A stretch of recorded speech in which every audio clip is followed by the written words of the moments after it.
ओम परमात्मने नमः।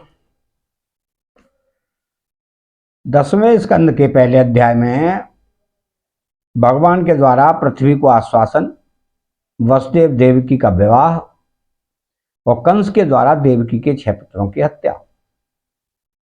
राजा परीक्षित ने पूछा कि भगवान, आपने चंद्रवंश और सूर्यवंश के विस्तार तथा दोनों वंशों के राजाओं का अत्यंत अद्भुत चरित्र वर्णन किया। भगवान के परम प्रेमी मुनिवर, आपने स्वभाव से ही धर्म प्रेमी यदुवंश का भी विशद वर्णन किया।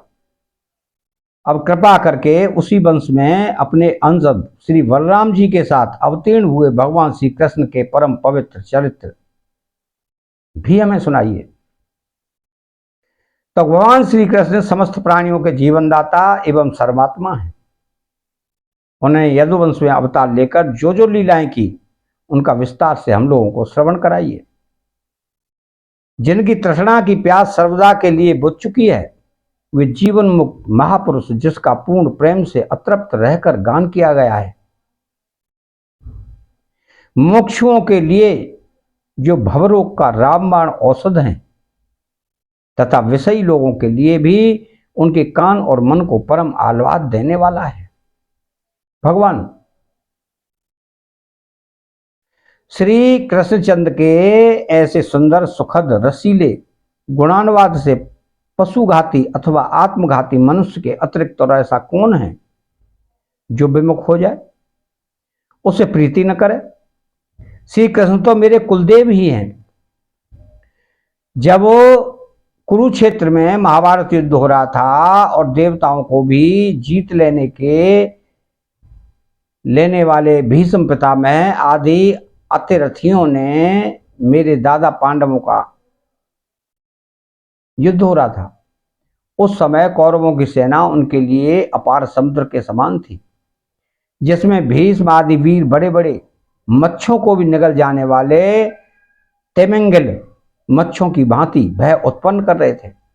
परंतु मेरे स्वनाम धन्य पितामह भगवान श्री कृष्ण के चरण कमलों की नौका का आश्रय लेकर उस समुद्र को अनायास ही पार कर गए। ठीक वैसे ही जैसे कोई मार्ग में चलता हुआ स्वभाव से ही बछड़े के खुर का गड्ढा पार कर जाए। महाराज, मेरा यह शरीर जो आपके सामने है तथा जो कौरव और पांडव दोनों ही वंशों का एकमात्र सहारा था, अश्वत्थामा के ब्रह्मास्त्र से जल चुका था।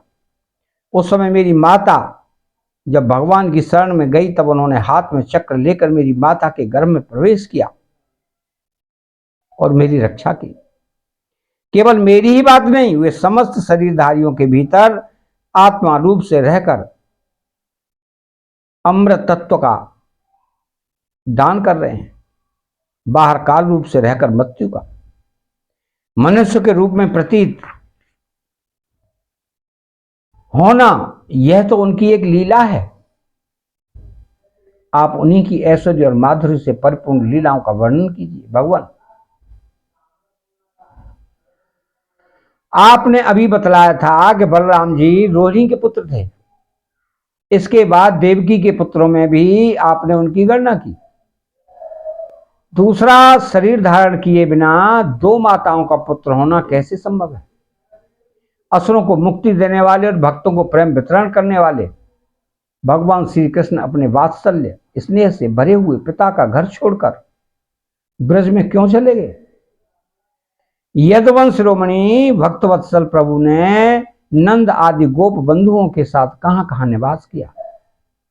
ब्रह्मा और शंकर का भी शासन करने वाले प्रभु ने ब्रज में तथा मधुपुरी में रहकर कौन कौन सी लीलाएं की? और महाराज, उन्होंने अपनी मां के भाई मामा कंस को अपने हाथों क्यों मार डाला? वह मामा होने के कारण उनके द्वारा मारे जाने योग्य तो नहीं था। मनुष्याकार सच्चिदानंदमय विग्रह प्रकट करके द्वारकापुरी में यदुवंशियों के साथ उन्होंने कितने वर्षों तक निवास किया, और उन सर्वशक्तिमान प्रभु की पत्नियां कितनी थी? मुने, मैंने श्री कृष्ण की जितनी लीलाएं पूछी हैं और जो नहीं पूछी हैं, वे सब आप मुझे विस्तार से सुनाइए। क्यों कि आप सब कुछ जानते हैं और मैं बड़ी श्रद्धा के साथ उन्हें सुनना चाहता हूँ। भगवान, अन्न की तो बात ही क्या है, मैंने जल का भी परित्याग कर दिया है, फिर भी वो असह्य भूख प्यास जिसके कारण मैंने मुनि के गले में मृत सर्प डालने का अन्याय किया था, ये तनिक भी नहीं सता रही है, क्योंकि मैं आपके मुख कमंडल से झरती हुई भगवान की सुधामयी लीला कथा का पान कर रहा हूं। सूत जी कहते हैं कि सौनक जी, भगवान के प्रेमियों में अग्रगण्य एवं सर्वज्ञ श्री सुखदेव जी महाराज ने परीक्षित का ऐसा समीचीन प्रश्न सुनकर तो संतों की सभा में भगवान की लीला के वर्णन का हेतु हुआ करता है, उनका अभिनंदन किया और भगवान श्री कृष्ण की उन लीलाओं का वर्णन प्रारंभ किया जो समस्त कलमलों को सदा के लिए धो डालती हैं। तो श्री सुखदेव जी ने कहा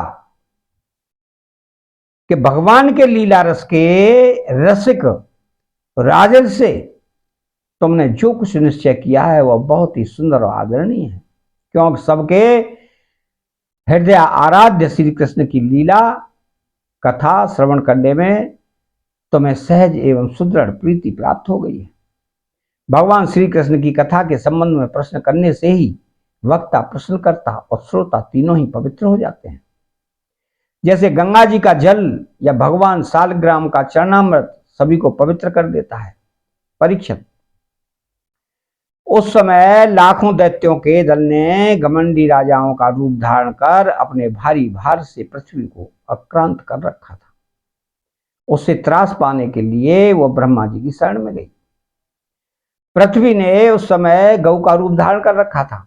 उसके नेत्र से आंसू बह बहकर मुंह पर आ रहे थे। उसका मन तो खिन्न था ही, शरीर भी बहुत कृश हो गया था। वह बड़े करुण स्वर से रंभा रही थी। ब्रह्मा जी के पास जाकर उसने उन्हें अपनी पूरी कष्ट कहानी सुनाई। ब्रह्मा जी ने बड़ी सहानुभूति के साथ उसकी दुख गाथा सुनी। उसके बाद वो भगवान शंकर स्वर्ग के अन्य प्रमुख देवता तथा गौ के रूप में आई हुई पृथ्वी को अपने साथ लेकर क्षीर सागर के तट पर गए। भगवान देवताओं के भी आराध्य देव हैं। वे अपने भक्तों की समस्त अभिलाषाएं पूर्ण करते और उनके समस्त कलुषों को नष्ट कर देते हैं। वही जगत के एकमात्र स्वामी हैं। क्षीर सागर के तट पर पहुंचकर ब्रह्मा आदि देवताओं ने पुरुष सूक्त के द्वारा उन्हीं परम पुरुष सर्व अंतर्यामी प्रभु की स्तुति की। स्तुति करते करते ब्रह्मा जी समाधिस्थ हो गए।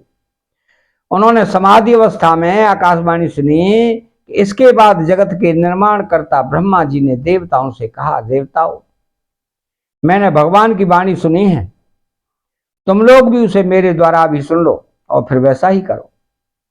उसके पालन में विलंब नहीं होना चाहिए। भगवान को पृथ्वी के कष्ट का पहले से ही पता है। वे ईश्वरों के ही ईश्वर हैं। अतः अपनी काल शक्ति के द्वारा पृथ्वी का भार हरण करते हुए वे जब तक पृथ्वी पर लीला करें तब तक तुम लोग भी अपने अपने अंशों के साथ यज्ञकुल में जन्म लेकर उनकी लीला में सहयोग दो। तो वसुदेव जी के घर स्वयं पुरुषोत्तम भगवान प्रकट होंगे। उनकी और उनकी प्रियतमा श्री राधा की सेवा के लिए देवांगनाएं जन्म ग्रहण करें। स्वयं प्रकाश भगवान शेष भी, जो भगवान की कला होने के कारण अनंत हैं, अनंत का अंश भी अनंत ही होता है, और जिनके सहस्र मुख हैं, भगवान के प्रिय कार्य के लिए उनसे पहले ही उनके बड़े भाई के रूप में अवतार ग्रहण करेंगे। भगवान की वह ऐश्वर्यशालिनी योग माया भी, जिसने सारे जगत को मोहित कर रखा है, उनकी आज्ञा से उनकी लीला के कार्य संपन्न करने के लिए अंश रूप से अवतार ग्रहण करेंगे। तो श्री सुखदेव जी कहते हैं कि परीक्षित, प्रजापतियों के स्वामी भगवान ब्रह्मा जी ने देवताओं को इस प्रकार आज्ञा दी और पृथ्वी को समझा बुझाकर ढाढ़स बंधाया। इसके बाद वे अपने परम धाम को चले गए। प्राचीन काल में यदुवंशी राजा थे सूरसेन। वे मथुरापुरी में रहकर माथुर मंडल और सूरसेन मंडल का राज्य शासन करते थे। उसी समय से मथुरा ही समस्त यदुवंशी नरपतियों की राजधानी हो गई थी। भगवान श्री हरि सर्वदा वहां विराजमान रहते हैं। एक बार मथुरा में सूर्य के पुत्र वसुदेव जी विवाह करके अपनी नवविवाहिता पत्नी देवकी के साथ घर जाने के लिए रथ पर सवार हुए। उग्रसेन का लड़का था कंस। उसने अपनी चचेरी बहन देवकी को प्रसन्न करने के लिए उसके रथ के घोड़ों की रास पकड़ ली। वह स्वयं ही रथ हाँकने लगा। यद्यपि उसके साथ सैकड़ों सोने के बने हुए रथ चल रहे थे। देवकी के पिता थे देवक। अपनी सुपुत्री पर उनका बड़ा स्नेह था। कन्या को विदा करते समय उन्होंने उसे सोने के हारों से अलंकार, 400 हाथी, 15,000 घोड़े, 1800 रथ तथा सुंदर सुंदर वस्त्राभूषणों से विभूषित 200 सुकुमारी दासियां दहेज में दी। विदाई के समय वर वधू के मंगल के लिए एक ही साथ शंख, तुरही, मृदंग और दुंदुभियां बजने लगी। मार्ग में जिस समय घोड़ों की रास पकड़कर कंस रथ हाँक रहा था, उस समय आकाशवाणी उसे संबोधन करके कहा कि अरे मूर्ख, जिसको तू रथ में बैठा कर लिए जा रहा है, उसकी 8वें गर्भ की संतान तुझे मार डालेगी। कंस बड़ा पापी था। उसकी दुष्टता की सीमा नहीं थी। भोजवंश का कलंक ही था। आकाशवाणी सुनते ही उसने तलवार खींच ली और अपनी बहन की चोटी पकड़कर उसे मारने के लिए तैयार हो गया। वो अत्यंत क्रूर तो था ही, पाप कर्म करते करते निर्लज्ज भी हो गया था। उसका यह काम देखकर महात्मा वसुदेव जी उसको शांत करते हुए बोले कि वसुदेव जी ने कहा कि राजकुमार, आप भोजवंश के होनहार वंशधर तथा अपने कुल की कीर्ति बढ़ाने वाले हैं। बड़े बड़े सूरवीर आपके गुणों की सराहना करते हैं। इधर यह एक तो स्त्री, दूसरे आपकी बहन और तीसरे यह विवाह का शुभ अवसर। ऐसी स्थिति में आप ऐसे कैसे मार सकते हैं? वीरवर, जो जन्म लेते हैं उनके शरीर के साथ ही मृत्यु भी उत्पन्न होती है। आज हो या 100 वर्ष बाद जो प्राणी है उसकी मृत्यु होगी ही। जब शरीर का अंत हो जाता है तब जीव अपने कर्म के अनुसार दूसरे शरीर को ग्रहण करके अपने पहले शरीर को छोड़ देता है। उसे विवश होकर ऐसा करना पड़ता है। जैसे चलते समय मनुष्य एक पैर जमाकर ही दूसरा पैर उठाता है, और जैसे जो किसी अगले तिनके को पकड़ लेती है तब उसके पहले हुए तिनके को छोड़ देती है, वैसे जीव भी अपने कर्म के अनुसार किसी शरीर को प्राप्त करने के बाद ही उस शरीर को छोड़ता है। जैसे कोई पुरुष जागृत अवस्था में राजा के ऐश्वर्य को देखकर, इंद्र आदि के ऐश्वर्य को सुनकर उसकी अभिलाषा करने लगता है और उसका चिंतन करते करते उन्हीं बातों में घुल मिलकर एक हो जाता है तथा स्वप्न में अपने को राजा या इंद्र के रूप में अनुभव करने लगता है। साथ ही अपने दरिद्रावस्था के शरीर को भूल जाता है। कभी कभी तो जागृत अवस्था में ही मन उन बातों का चिंतन करते करते तन्मय हो जाता और उसे स्थूल शरीर की सुध नहीं रहती। वैसे ही जीव कर्म कृत कामना और कामना कृत कर्म के वश होकर दूसरे शरीर को प्राप्त हो जाता है और अपने पहले शरीर को भूल जाता है। जीव का मन अनेक विकारों का पुंज है। देहांत के समय वह अनेक जन्मों के संचित और प्रारब्ध कर्मों की वासनाओं के अधीन होकर माया के द्वारा रचे हुए अनेक पांच भौतिक शरीरों में से जिस किसी शरीर में चिंतन में तल्लीन हो जाता है और मान बैठता है कि यह मैं हूं, उसे वही शरीर ग्रहण करके जन्म लेना पड़ता है। जैसे सूर्य, चंद्रमा आदि चमकीली वस्तुएं जल से भरे हुए घड़ों में या तेल आदि तरल पदार्थों में प्रतिबिंबित होती हैं और हवा के झोंके से उनके जल आदि के हिलने डुलने पर उनमें प्रतिबिंबित वस्तुएं भी चंचल जान पड़ती हैं, वैसे ही जीव अपने स्वरूप के अज्ञान द्वारा रचे हुए शरीर में राख करके उन्हें अपना आप मान बैठता है और मोहवश उनके आने जाने को अपना आना जाना मानने लगता है। इसीलिए जो अपना कल्याण चाहता है उसे किसी से द्रोह नहीं करना चाहिए। क्यों? जीव कर्म के अधीन हो गया है और जो किसी के से भी द्रोह करेगा उसको इस जीवन में शत्रु से और जीवन के बाद परलोक में भयभीत होना ही पड़ेगा। यह आपकी छोटी बहन अभी बच्ची और बहुत दीन है। यह तो आपकी कन्या के समान है। इस पर अभी अभी इसका विवाह हुआ है। विवाह के शुभ मंगल चिन्ह भी इसके शरीर से नहीं उतरे हैं। ऐसी दशा में आप जैसे दीन वत्सल पुरुष को इस बेचारी का वध करना उचित नहीं है। तो श्री सुखदेव जी कहते हैं कि परीक्षित, इस प्रकार वसुदेव जी ने प्रशंसा आदि, सामनीति और भय आदि भेद नीति से कंस को बहुत समझाया, परंतु क्रूर तो राक्षसों का अनुयायी हो रहा था, इसलिए उसने अपने घोर संकल्प को नहीं छोड़ा। वसुदेव जी ने कंस का विकट हट देखकर यह विचार किया कि किसी प्रकार यह समय तो टाल ही देना चाहिए। तब वे इस निश्चय पर पहुंचे कि बुद्धिमान पुरुष को जहां तक उसकी बुद्धि और बल साथ दे मृत्यु को टालने का प्रयत्न करना चाहिए। प्रयत्न करने पर भी वह न टल सके तो फिर प्रयत्न करने वाले का कोई दोष नहीं रहता। इसलिए इस मृत्यु रूप कंस को अपने पुत्र दे देने की प्रतिज्ञा करके मैं इस दीन देवकी को बचा लूं। यदि मेरे लड़के होंगे और तब तक यह कंस स्वयं नहीं मर जाएगा, तब क्या होगा? संभव है उल्टा ही हो। ऐसा लड़का ही इसे मार डाले। क्यों? कि विधाता के विधान का पार पाना बहुत कठिन है। मृत्यु सामने आकर भी टल जाती है और टली हुई भी लौट आती है। तो जिस समय वन में आग लगती है उस समय कौन सी लकड़ी जले और कौन सी न जले, दूर की जल जाए और पास की बच जाए, इन सब बातों में अदृश्य के सिवा और कोई कारण नहीं होता। वैसे ही किस प्राणी का कौन सा शरीर बना रहेगा और किस हेतु से कौन सा शरीर नष्ट हो जाएगा, इस बात का पता लगा लेना बहुत ही कठिन है।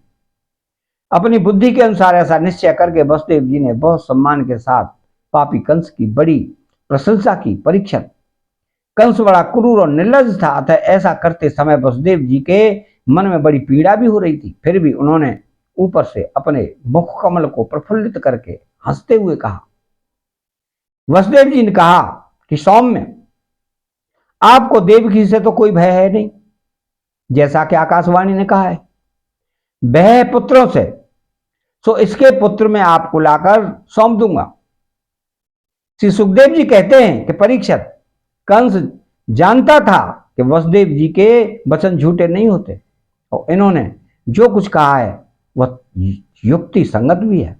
इसलिए उसने अपनी बहन देवकी को मारने का विचार छोड़ दिया। इससे वसुदेव जी बहुत प्रसन्न हुए और उसकी प्रशंसा करके अपने घर चले आए। देवकी बड़ी सती साध्वी थी। सारे देवता उसके शरीर में निवास करते थे। समय आने पर देवकी के गर्भ से प्रतिवर्ष एक एक करके 8 पुत्र तथा एक कन्या उत्पन्न हुई। पहले पुत्र का नाम था कीर्तिमान। वसुदेव जी ने उसे लाकर कंस को दे दिया। ऐसा करके समय उन्हें कष्ट तो अवश्य हुआ, परंतु उससे भी बड़ा कष्ट उन्हें इस बात का था कहीं मेरे वचन झूठे न हो जाए। परीक्षित, सत्यसंध पुरुष सब बड़े से बड़ा कष्ट भी सह लेते हैं। ज्ञानियों को किसी बात की उपेक्षा नहीं होती। नीच पुरुष बुरे से बुरा काम भी कर सकते हैं और जो जितेंद्रिय हैं उन्होंने भगवान को हृदय में धारण कर रखा है, वे सब कुछ त्याग सकते हैं। जब कंस ने देखा कि वसुदेव जी का अपने पुत्र के जीवन और मृत्यु के में समान भाव है एवं वे सत्य में पूर्ण निष्ठावान भी हैं, तो वह बहुत प्रसन्न हुआ और उनसे हंसकर बोला, वसुदेव जी, आप इस नन्हे से सुकुमार बालक को ले जाइए, इससे मुझे कोई भय नहीं है। क्यों? कि आकाशवाणी ने तो ऐसा कहा था कि देवकी के 8वें गर्भ से उत्पन्न संतान के द्वारा मेरी मृत्यु होगी। वसुदेव जी ने कहा ठीक है, और उस बालक को लेकर वो लौट आए।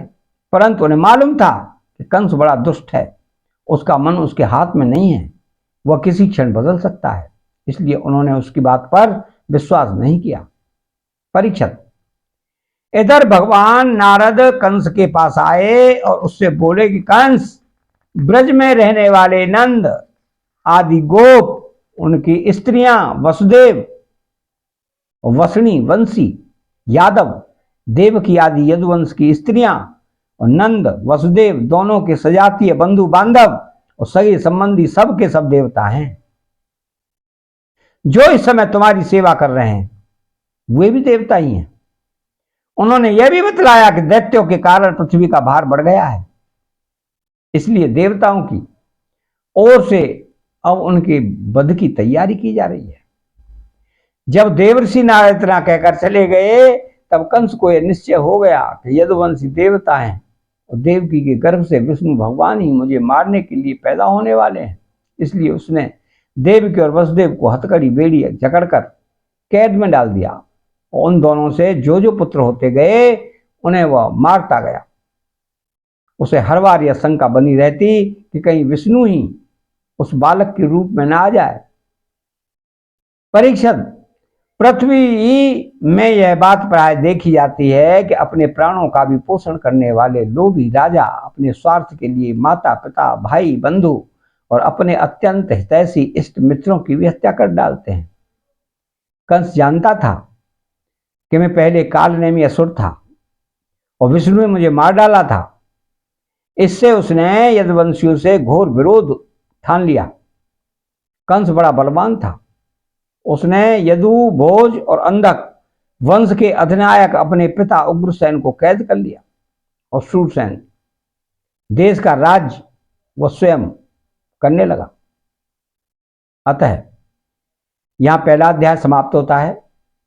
चैनल को सब्सक्राइब करें, बेल आइकन घंटी को दबाएं और कमेंट बॉक्स में श्री राधे कृष्णा लिखें। जय श्री कृष्णा।